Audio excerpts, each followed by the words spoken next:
दोस्तों, government exam की तैयारी के लिए सब्सक्राइब कीजिए हमारे चैनल प्रिपरेशन अड्डा को और बेल आइकन दबाइए हमारी वीडियो सबसे पहले देखने के लिए। हेलो फ्रेंड्स, स्वागत है आप सभी का हमारे चैनल प्रिपरेशन अड्डा के अंदर। और चलिए स्टार्ट करते हैं सरफेस टेंशन, जो कि ल्यूसेंट फिजिक्स का चैप्टर नंबर 7 है। पूरा का पूरा इंग्लिश में है। अगर कोई इसको हिंदी में देखना चाहता है, हिंदी टेक्स्ट में देखना चाहता है, तो वो मेरी प्लेलिस्ट में जाए। वहां पर फिजिक्स के नोट्स के नाम से एक प्लेलिस्ट बनी हुई है, जिसमें ये सभी चैप्टर हिंदी में अपलोड हो चुके हैं पहले से ही। और अगर आपको केमिस्ट्री भी देखनी है तो केमिस्ट्री भी हिंदी में पूरी तरह से अपलोड हो चुकी है। और इंग्लिश वर्जन केमिस्ट्री का मैं बहुत जल्द आपके लिए लेकर आने वाला हूं, क्योंकि मुझे खुद आपका ये टारगेट पूरा करना है कि एसएससी सीएचएसएल से पहले सारे के सारे Lucent physics chemistry bio cover हो जाए। और मैं इसके लिए आप कुछ भी कर सकता हूं आप सभी की हेल्प के लिए। और चलिए स्टार्ट करते हैं अभी फिलहाल सरफेस टेंशन के बारे में। एक बात और बता दूं दोस्तों, अगर आपने चैनल सब्सक्राइब नहीं किया है तो ये आपसे विनम्र निवेदन है कि प्लीज इसको सब्सक्राइब कर लें, क्योंकि सब्सक्राइब करने का कोई अमाउंट या फिर कोई पैसा नहीं जाता, फ्री ऑफ कॉस्ट रहता है सब्सक्राइब करना। तो सरफेस टेंशन के बारे में पढ़ते हैं। सरफेस टेंशन क्या होता है? इसके अंदर एक टर्म आती है कोहेसिव फोर्स। कोहेसिव फोर्स क्या होता है दोस्तों? ये फोर्स जो होता है कोई दो डिफरेंट मॉलिक्यूल्स के बीच में लगता है। सपोज दैट ये ए का मॉलिक्यूल है, ये बी का मॉलिक्यूल है, तो इन दो मॉलिक्यूल्स के बीच लगने वाले फोर्स को बोलते हैं एडेसिव फोर्स। सॉरी, मैंने ये एडेसिव फोर्स के बारे में बता दिया। तो ये है एडेसिव फोर्स। और सेम मॉलिक्यूल्स के बीच लगने वाले फोर्स को बोलते हैं कोहेसिव फोर्स। तो अगर आपके पास कोई वाटर है, वाटर रखा हुआ है किसी बर्तन के अंदर, तो ये वाटर मॉलिक्यूल्स एक दूसरे पर फोर्स लगा रहे होंगे। तो वाटर मॉलिक्यूल्स एक दूसरे पर जो फोर्स लगा रहे हैं वो है कोहेसिव फोर्स।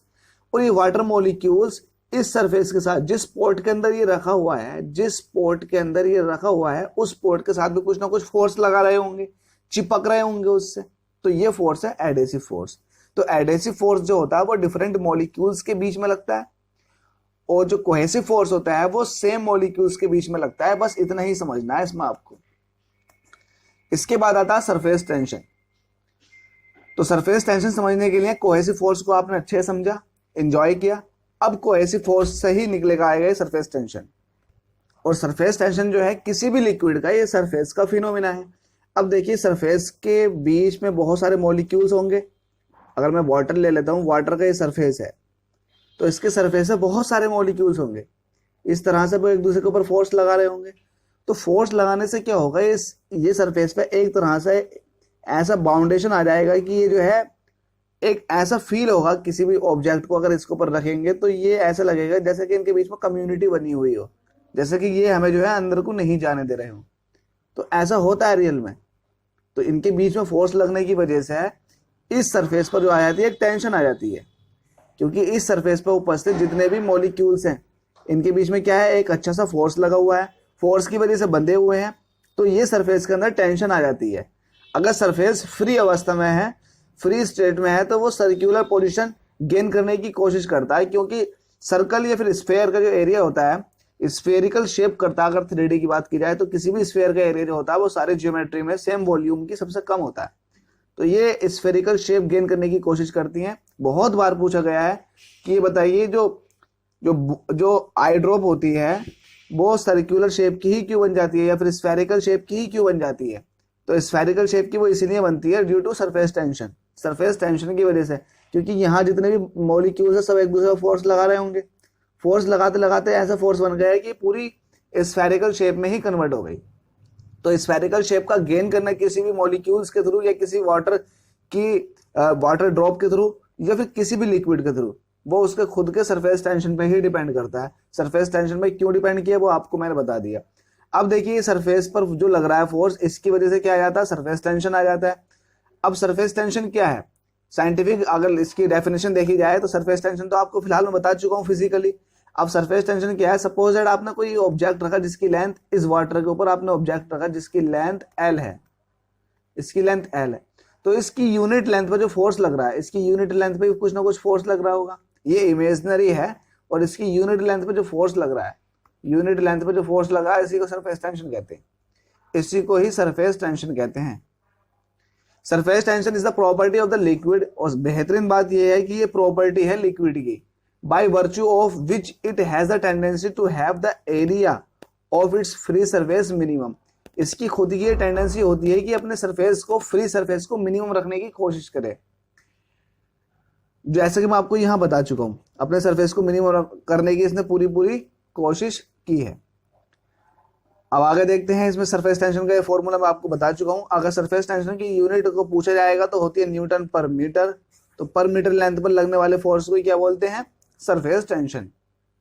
आगे देखते हैं, इसमें एक वर्ड आता है, देख लेते हैं इसको। Work done in increasing the surface area of a liquid by unit under the isothermal condition is equal to the surface tension of the liquid. कहने की बात यह है, जो उसका यूनिट एरिया है उसको इंक्रीज करने के लिए आपको जो वर्क करना पड़ेगा वो भी सरफेस टेंशन ही है।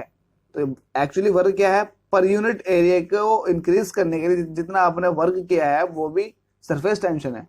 तो सरफेस टेंशन क्या होगा? इसका यूनिट, दूसरा यूनिट हो गया joule per metre square.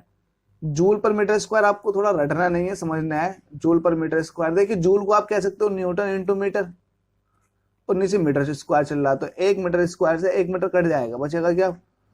Newton पर मीटर, मतलब फोर्स अपॉन मीटर।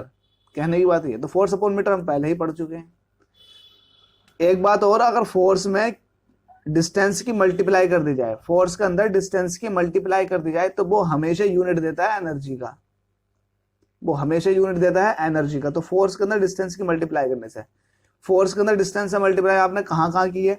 देखो, वर्क के अंदर फोर्स इंटू डिस्टेंस होता है, टॉर्क के अंदर फोर्स इंटू डिस्टेंस होता है, कपल के अंदर फोर्स इंटू डिस्टेंस होता है, और भी कई सारे फॉर्मूले हैं जिसके अंदर फोर्स इंटू डिस्टेंस चलता ही चलता है।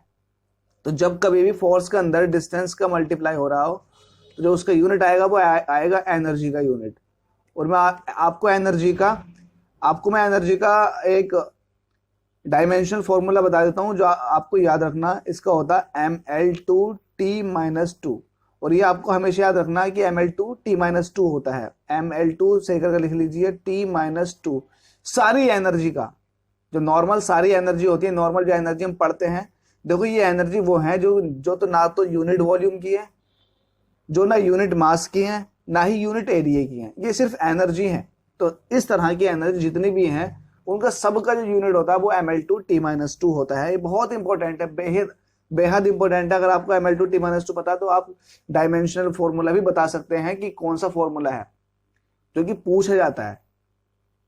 अगला देखते हैं इसके अंदर टॉपिक क्या है जो कि इंपॉर्टेंट है हमारे लिए वो भी।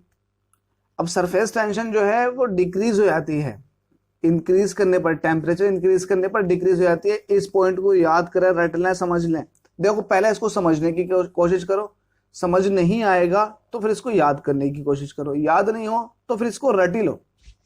आपके पास ये ऑप्शन तो है, लेकिन अगर आपके समझ में आ गया, क्योंकि आप टेक्निकल बंदे हो तो आपको तो पता ही होगा, आपको समझ सकते हो, आपकी वो कैपेबिलिटी है आपकी कि आप वो काम कर सकते हो। आप जो मैं बताऊंगा आप उसको अच्छे से समझ सकते हो, मुझे ये आपसे उम्मीद है। तो आप टेंशन न लें, इसको बहुत प्यार से समझना है। Surface tension of a liquid decrease क्यों होती है टेम्परेचर इंक्रीज करने पर? सबसे पहली बात एक आपको बता दूंगा, जब किसी भी पदार्थ का या फिर किसी भी सब्सटेंस का टेम्परेचर इंक्रीज किया जाता है, जो उसके मॉलिक्यूल्स होते हैं वो इस तरह से होते हैं। अगर टेम्परेचर इंक्रीज कर दिया जाए इसी सब्सटेंस का, तो मॉलिक्यूल्स के बीच में क्या होता है? वाइब्रेशंस बढ़ जाते हैं। वाइब्रेशंस बढ़ने की वजह से, क्योंकि हमें पता है ना टेम्परेचर बढ़ने के साथ साथ वाइब्रेशंस बढ़ते हैं, क्योंकि ये ओरिजिनल पोजीशन में भी अपनी मीन पोजीशन के along up and down motion करते रहते हैं। अब टेम्परेचर इंक्रीज कर दिया जाए तो ये अप एंड डाउन मोशन और बड़े हो जाते हैं। इस कंडीशन में क्या होगा? टेम्परेचर बढ़ने पर इस कंडीशन में जो होगा, इन दोनों के बीच जो कोहेसिव फोर्स लग रहा था उसकी वैल्यू लगातार घटती चली जाएगी। ये वाला मॉलिक्यूल्स इस वाले मॉलिक्यूल से दूर भागने की कोशिश करने लगेगा, क्योंकि जब आप किसी भी सरफेस के जो मॉलिक्यूल्स हैं और टेम्परेचर बढ़ा दो इस सरफेस का, तो ये मॉलिक्यूल जो है फैलने स्टार्ट कर जाएंगे, दूर दूर भागने की कोशिश करेंगे। जैसे कि अगर एक आपके पास वाटर है, इसको बॉईल कर दिया जाए तो इसके मॉलिक्यूल्स देखो उड़ने लगते हैं, वेपोराइज हो जाते हैं। तो ऐसी कंडीशन यहाँ भी आती है। तो ये मॉलिक्यूल्स एक दूसरे से दूर भागने की कोशिश करेंगे। जब एक दूसरे से दूर भागने की कोशिश कर रहे हैं तो इनके बीच में जो लगने वाला कोहेसिव फोर्स है उसकी वैल्यू घट तो रही है, सीधे सीधे पता लग रहा है। कोहेसिव फोर्स की वैल्यू घट रही है लगातार, और ये इतनी घट जाती है कि बिल्कुल जीरो भी हो जाती है जब ये बिल्कुल सरफेस से उड़कर चले जाते हैं, वेपोराइज हो जाते हैं। तो ये है सरफेस टेंशन पर इफेक्ट टेम्परेचर का। तो इसलिए डिक्रीज हो जाती है टेम्परेचर बढ़ाने के साथ साथ सरफेस टेंशन। अब इसके अंदर एक बहुत इंपॉर्टेंट टॉपिक है कैपिलैरिटी या फिर कैपिलरी ट्यूब। ये क्या होती है? कैपिलरी ट्यूब आपने बहुत अच्छे से देखी है, लेकिन आपको शायद आपने उस पर कॉन्सेप्ट नहीं लगाया। आपने देखी है कैपिलरी ट्यूब। कैपिलरी ट्यूब होती क्या है? ये नैरो एंड यूनिफॉर्म बोर की कैपिलरी होती है। एक ट्यूब होती है जो बहुत ही पतली होती है और बहुत ही कम एरिया की होती है। इसको वाटर के अंदर डिप कर दिया जाए या फिर किसी लिक्विड के अंदर डिप कर दिया जाए इस बहुत पतली सी ट्यूब को, तो इसके अंदर वाटर का या फिर लिक्विड का राइज होना स्वाभाविक है। इसके अंदर वाटर राइज कर जाता है, इस तरह से राइज करता चला जाता है और फिर बाहर निकलने लगता। तो ये है कैपिलरिटी। कैपिलरी के अंदर ऐसा क्यों होता है कि इसके अंदर वाटर राइज करता है या फिर कोई और लिक्विड राइज करता? वो इसलिए होता है, पहली बात, जो राइज करने वाला इसके अंदर लिक्विड है उसकी टेंडेंसी पर डिपेंड करता है कि वो किस तरह का लिक्विड है। कुछ लिक्विड ऐसे होते हैं जो कैपिलरी, देखो कैपिलरी को मैं जूम करके दिखा रहा हूं, ये कैपिलरी है। कैपिलरी का एक क्रॉस सेक्शन काट कर दिखा दिया। तो कुछ लिक्विड ऐसे होते हैं जो कैपिलरी के अंदर कॉनकेव शेप बनाते हुए चढ़ते हैं ऊपर को, इस तरह से होंगे।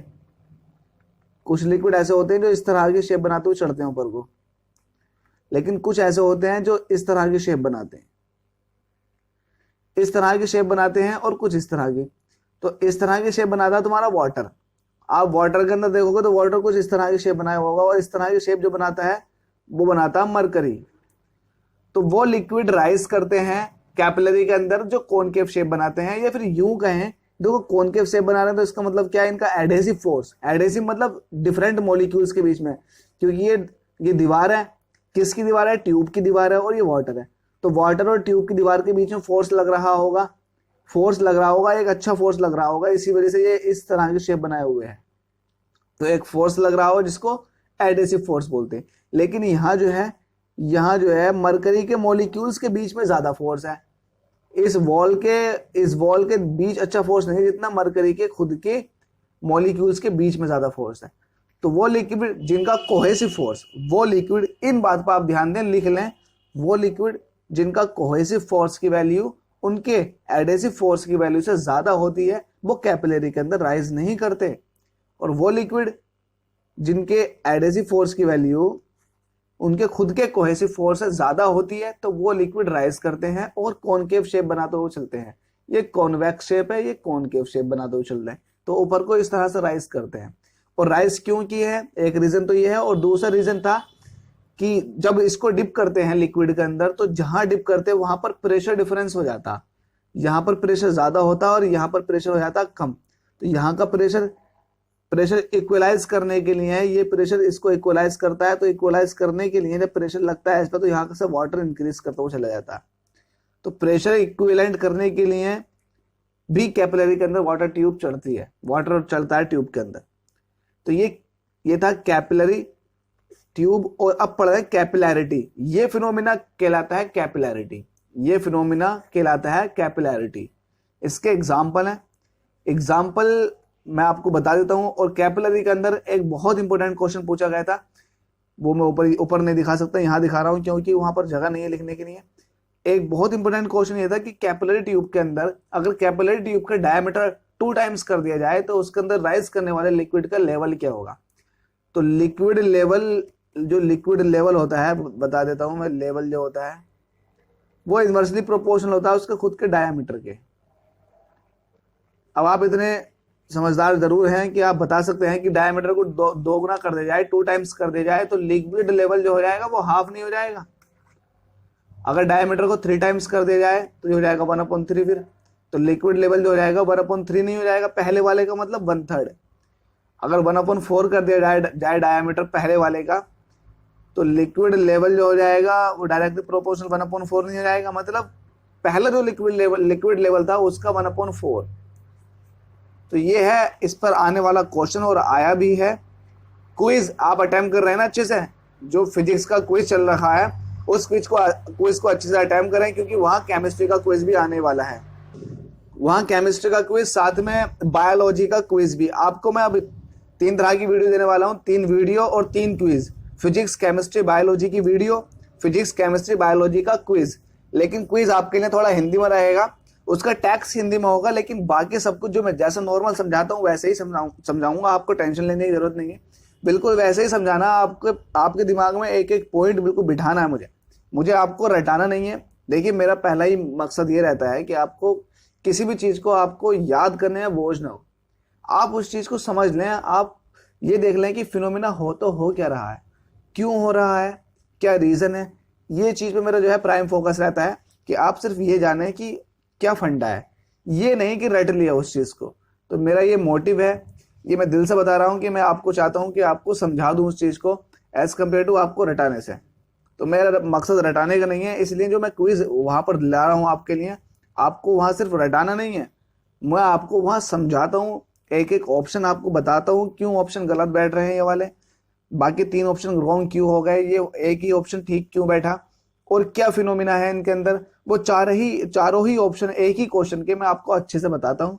उसमें ये होता है दोस्तों, चारों ऑप्शन जो होते हैं ना, वो आपका एक एक टॉपिक कवर करा देते हैं। तो 4 टॉपिक एक क्वेश्चन में आपके कवर हो रहे हैं। अगर 15 मैंने क्वेश्चन कराए हैं तो कम से कम 15 चौके 60, लगभग 50, 60 नहीं 50 तो आपके कॉन्सेप्ट नए मिल ही जाएंगे, कुछ ना कुछ पॉइंट्स तो आपको मिल ही जाएंगे। इसलिए क्विज बहुत इंपॉर्टेंट है। क्विज आप फिजिक्स का भी अटेम्प्ट करें, फिजिक्स का एक क्विज पहले ही अपलोड कर दिया है। अगर आपसे क्विज नहीं मिल रहा है तो आप मुझे मैसेज कर सकते हैं, या फिर आप प्ले लिस्ट में जाकर वहां पर फिजिक्स के क्विज के नाम से आपके लिए एक मैंने प्ले लिस्ट बना रखी है, वहां से चेक कर सकते हैं। इसी तरह से मैं केमिस्ट्री का और बायोलॉजी का भी क्विज बनाने वाला हूं। इन दोनों के नोट्स भी आने वाले हैं बहुत जल्दी आपके लिए। तो चलिए अब देखते हैं कैपिलैरिटी। तो मैं आपको बता चुका हूं, इसके कुछ एग्जाम्पल थे।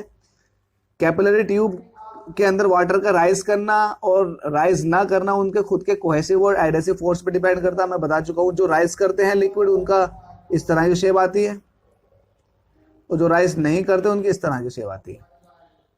इसमें कुछ एंगल के हिसाब से भी देखा जाता है, अगर चाहो तो आप एंगल भी। तो जो लिक्विड फ्री सरफेस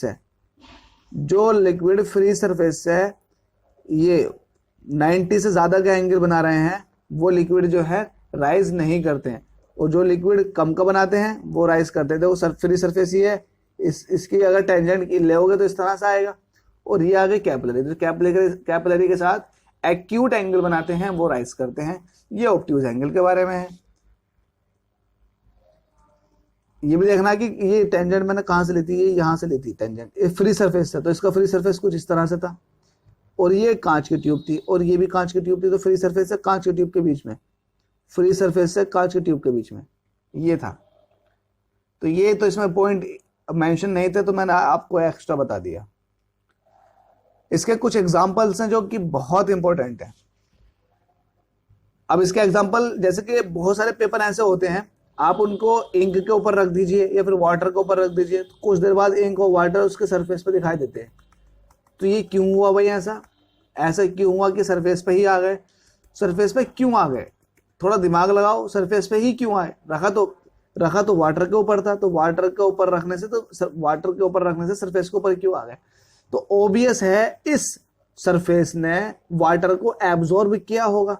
तो एब्जॉर्ब ही क्यों हुए? वो एब्जॉर्ब इसलिए हुए क्योंकि इसको जूम करके देखेंगे तो इसका कुछ स्ट्रक्चर इस तरह से दिखाई देगा। मैं नीचे बना देता हूं, इस तरह से दिखाई देगा कि इसके अंदर बहुत छोटे छोटे आपको जो है बोर दिखाई देंगे। तो ये बोर्स ही हैं जो कैपिलैरिटी का एक्शन फॉलो करते हैं। ये बोर्स ही हैं जिसके अंदर से होकर के वाटर ऊपर को आ जाता है। तो ये बोर्स अपने क्ले के अंदर भी पाए जाते हैं, मिट्टी के अंदर भी पाए जाते हैं। तो ये मिट्टी के अंदर भी पाए जाते हैं, इसीलिए मिट्टी के ऊपर अगर आप पानी डाल दीजिए तो मिट्टी की जो है पानी को एब्जॉर्ब कर लेती है, सोख लेती है। अब अगला आता है, तो आपने ब्लॉटिंग पेपर का समझ लिया होगा। अब आता है ऑयल का। तो आपने विक देखी होगी ऑयल लैंप की। जब ऑयल लैंप जो होते हैं पुराने, उनके अंदर विक होती है, इस तरह से विक निकली हुई होती है। तो ये विक क्या करती है? अगर इस विक को अंदर देखा जाए तो अंदर कुछ इस तरह से जाती है ये विक, और लिक्विड के अंदर तेल है उसके अंदर डूबी रहती है।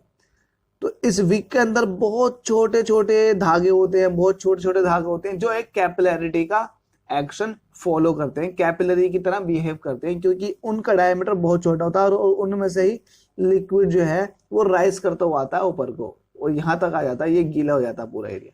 तो विक के अंदर जो कैपिलरी का एक्शन फॉलो करते हैं, वो उसके अंदर बहुत बारीक जो थ्रेड्स हैं वो फॉलो करते हैं। अगला क्वेश्चन है, इसमें ही अगला एक आता है कि जो जो प्लांट्स होते हैं, प्लांट्स, तो प्लांट्स की लीव्स तक, देखो लीव्स बहुत दूर होती है प्लांट की, वो पूरा प्लांट इतना बड़ा और लीव कहाँ, तो लीव्स तक कैसे वाटर पहुंच जाता, तो उसके अंदर जो है वाटर, प्लांट के अंदर बहुत बारीक बारीक, इस बार्क के अंदर बहुत बारीक बारीक कैपिलरी होती है जो यहाँ तक वाटर को ले जाने का वर्क करती है। तो वाट कैपिलरी एक्शन की वजह से ही वहां तक वाटर पहुंच पाता है। इसी तरह से है कि सॉइल के अंदर वाटर अगर इमर्ज ना हो, वाटर एब्जॉर्ब ना हो, तो किसान जो होते हैं, फार्मर्स जो होते हैं, इसको किसी मैकेनिकल टूल से इस खेत की मिट्टी को तोड़ देते हैं और अच्छे से इसको जो है एक पाउडर की तरह बनाते हैं। मतलब उनके पास कुछ मशीन्स होती हैं, हैरो वगैरह होते हैं, तो वो उसका मिट्टी को जो है पूरी तरह से खेत को जोत देते हैं। उससे क्या होता है, उससे ये होता है कि उसके अंदर नई कैपिलरी फॉर्म हो जाती है। नई कैपिलरी फॉर्म होने से अच्छा ये होगा कि जो वाटर आप इसके ऊपर डालोगे वो अंदर पहुंच जाएगा। तो प्राइम मोटिव यही रहता है किसान का कि वो वाटर को मिट्टी के अंदर तक पहुंचाए, नमी पहुंचाए। और जब कैपिलरी ही बंद हो गई ऊपर से, कैपिलरी बंद कैसे हो जाती है, बहुत रीजन है कैपिलरी बंद होने के। यहाँ पर कुछ मटेरियल फंस जाता है इनके ऊपर जिसकी वजह से नीचे वाटर नहीं पहुंच पाता, या और भी बहुत सारे रीजन रहते हैं। पन्नी वन्नी आ जाए तो वो बंद कर देती हैं। इसलिए खेत को जो है, खेत को अच्छे से उसको जोतना पड़ता है मशीन के थ्रू, ताकि नई कैपिलरी फॉर्म हो जाए और अच्छे से जो है जो भी प्लांट लगाया जाए वो अच्छे से वाटर को एब्जॉर्ब करे। अगला है, अब इसके अंदर एक बहुत इंपॉर्टेंट बात ये भी आती है कि अगर आपके पास कोई वाटर है, उसके ऊपर आप एक बहुत बारीक सुई निडल रखना चाह रहे हैं, तो निडल वाटर के ऊपर क्यों तैरती है, तो रीजन यही है, due to surface tension. Surface tension की वजह से तैरती है। तो ये तैरना इसका सरफेस टेंशन की वजह से है। तो ये बाकी सब मैं आपको बता चुका हूँ। टॉवल क्यों वाटर को सोख लेती है, क्योंकि उसके अंदर बहुत सारी कैपिलरी होती हैं। ये इंपॉर्टेंट पॉइंट्स हैं, ये तो आने ही आने हैं, इन सबको आपको देखना अच्छे से, और मैं चाहूंगा कि आप इसको समझें पहले, उसके बाद देखें। लिखा हुआ, if a clean and dry needle is very slowly capped on the surface of the water, it floats due to the surface tension. ये मैं अभी आपको यहां समझाया है कि आपके पास अगर कोई निडल है, बहुत फाइन है, इसको आप सरफेस पर रखोगे वाटर के बहुत प्यार से, तो वो सरफेस के ऊपर तैरने लगती है। ये आपको अजीब लग रहा होगा लेकिन यही सच है, वो तैरती है। मैंने खुद इसका प्रैक्टिकल किया है, एग्जाम्पल, इस एग्जाम्पल को खुद मैंने अपने ऊपर अप्लाई करके देखा, बिल्कुल हुआ। दूसरा है कि अगर वाटर के अंदर डिटर्जेंट और सोप मिला दिया जाए तो वो सरफेस टेंशन को कम कर देता है, वाटर की सरफेस टेंशन को कम कर देता है। देखिए, वो चीज सरफेस टेंशन को कम कर देती है, वो चीज सरफेस टेंशन को कम कर देती है जो क्लीनली एक्शन परफॉर्म करती है। जैसे क्लीनली एबिलिटी इसकी भी होती है, डिटर्जेंट सफाई के लिए यूज होता है, सोप ये भी सफाई के लिए यूज होता है। तो इसलिए ये जो है डिक्रीज कर देते हैं। जो भी सफाई के लिए यूज होने वाली चीजें हैं उसको लिक्विड के अंदर घोल दिया जाए या फिर लिक्विड के अंदर अच्छे से मिला दिया जाए तो वो सरफेस टेंशन को कम कर देता है। सरफेस टेंशन का मतलब ये हुआ सरफेस पर जो फोर्स लगने वाला मॉलिक्यूल्स के, वो कम हो जाएगा। अगला पॉइंट आता है, bubbles of soap solution are big because addition of soap decreases the surface tension of water. जो सोप होते हैं उनके बड़े बड़े गुब्बारे कैसे बन जाते हैं, आपने देखा होगा बच्चों को गुब्बारे बनाते हुए, तो वो बबल्स कैसे बन जाते हैं, बबल्स इसलिए बन जाते हैं क्योंकि सरफेस टेंशन तो कम हो चुकी है। जब सरफेस टेंशन कम हो गई तो ये सरफेस जो है फैलने की कोशिश करेगा, इसलिए बन जाते हैं। आगे देखते हैं, जो वार्म सूप होता है वो टेस्टी लगता है क्योंकि हाई टेम्परेचर की वजह से उसकी सरफेस टेंशन जो हो जाती है वो बहुत कम हो जाती है। तो ये आपको बहुत अच्छा लगता है, आपको बहुत टेस्टी भी लगता है। गर्म सूप अगर आप पियोगे तो सरफेस टेंशन की वजह से उसकी जो सरफेस टेम्परेचर की वजह से उसका सरफेस टेंशन बहुत ज्यादा कम हो जाता है और वो आपकी जो जीभ होती है उसके बहुत बड़े टंग के बहुत बड़े एरिया पर बहुत आसानी से फैल जाता है, इसीलिए वो सूप ज्यादा बेहतर लगता है। इसके अंदर एक पॉइंट और आता है, शायद इन्होंने मेंशन नहीं किया, कि जो लिक्विड बहुत अच्छे से या फिर जो सब्सटेंस किसी लिक्विड के अंदर बहुत अच्छे से घुल जाते हैं, आप मेरी बातों पर ध्यान दीजिएगा, बहुत अच्छे से घुल जाते हैं, वो सरफेस टेंशन को इंक्रीज कर देते हैं। सपोज दैट इस वाटर के अंदर अगर नमक मिला दिया जाए तो नमक तो बहुत अच्छे से घुल जाता है, तो नमक मिलाने से इसकी सरफेस टेंशन बढ़ जाएगी। इसी सरफेस के अंदर अगर चीनी मिला दी जाए तो इसकी सरफेस टेंशन भी बढ़ जाएगी। लेकिन इसी सरफेस के अंदर अगर मिट्टी का तेल, जिसको कैरोसिन ऑयल बोलते हैं, डाल दिया जाए तो क्या वो अच्छे से मिलता है? तो जवाब है नहीं। जब नहीं मिलता तो वो सरफेस पर आता है, जिसकी वजह से सरफेस टेंशन घट जाती है। आपने सॉप मिलाया, डिटर्जेंट मिलाया, तो क्या ये अच्छे से मिक्सअप होते हैं? जवाब है नहीं। इसलिए ये सरफेस टेंशन को कम कर देते हैं। तो पूरा का पूरा सरफेस टेंशन के पर आने वाले इंपॉर्टेंट क्वेश्चंस तो मैंने आपको बता ही दिए और आपको ये पूरा डिस्कस कर लिया। इसमें काफी अच्छे अच्छे क्वेश्चंस आए हुए हैं, वो क्वेश्चन लगाएंगे। प्रैक्टिस सेट तो हम लगा ही रहे हैं। मैं आपको आपके लिए रोज 15 क्वेश्चन लेकर आता हूं। 15 क्वेश्चन का क्विज है। क्विज को किसी भी हाल में ना छोड़ें, क्विज को हल्के में ना लें। बहुत ही अच्छा है। अगर आप तैयारी कर रहे हैं और आप प्रिपरेशन अड्डा पर भरोसा करते हैं तो आप प्लीज क्विज को अटेम्प्ट करें। क्विज को अटेम्प्ट करना, मेरा मकसद ये नहीं है कि आप सिर्फ क्विज ही देखें। मेरा मकसद ये है कि आप क्विज के क्वेश्चंस को खुद से अटेम्प्ट करें, अपने आप को परखें और अंदाजा लगाएं कि कहाँ आप लाई कर रहे हैं और आपको कितनी मेहनत करनी है। तो मैं आपसे चाहूंगा कि प्लीज इस वीडियो को शेयर करें। बस आपसे इतनी ही उम्मीद है कि आप जो है इसको शेयर कर दें और आप जो है सब्सक्राइब कर दें अगर आप नए यूजर हैं और आपने सब्सक्राइब कर लिया तो आपका बहुत बहुत धन्यवाद। Thank you so much.